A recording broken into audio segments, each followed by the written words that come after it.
According to the CDC, the rate of suicide among young people between the ages of 10 and 24 has increased more than 60% over the last decade. There have been many theories about what's causing this disturbing rise, but many experts point to just one main culprit. Take a look.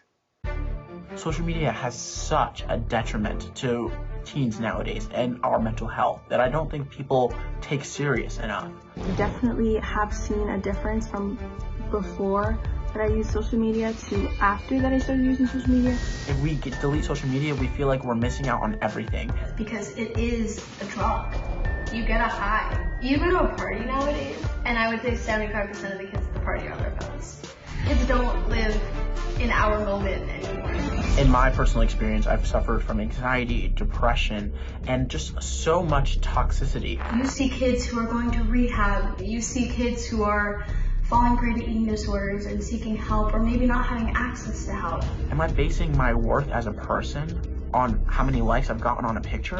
And you keep searching for the high, every scroll, every like, every comment, and when someone validates you, you post a selfie of yourself and someone says, "You're so beautiful." I mean, what's not to love about that? But then when someone says, "Oh, this is so try hard," I think it hurts more than the good comments feel good. So it's just this toxic cycle of being swapped mentally into social media. And it has such a negative impact on people's mental health. A lot of people, including myself, base their self-worth on social media. These beauty standards are set for both women and men that are very toxic. You have these young girls whose bodies are changing, looking at top models or celebrities, and they say, "I want to look like that." This goes into the dangers of social media and the toll it takes on a teen's self-image. I know in my personal experience, I've felt like if I don't post enough, I'm gonna look like I don't have a social life. If I post too much, I look like I'm doing too much for social media. There's always a reason behind a negative post or a negative comment. You gotta be a strong person to win on social media. And I think it takes heartbreak and loss, which is so funny. Like, it shouldn't be that big of a deal. But it really is, especially to kids my age. So overall, social media can be a great way to escape from reality, but in the end, it can be very toxic as well and very detrimental to a teen's mental health. Joining me via Zoom to break down everything we need to know about the detrimental relationship between teens and social media is psychotherapist and teen girl expert Emily Roberts. So first of all, what is a teen girl expert?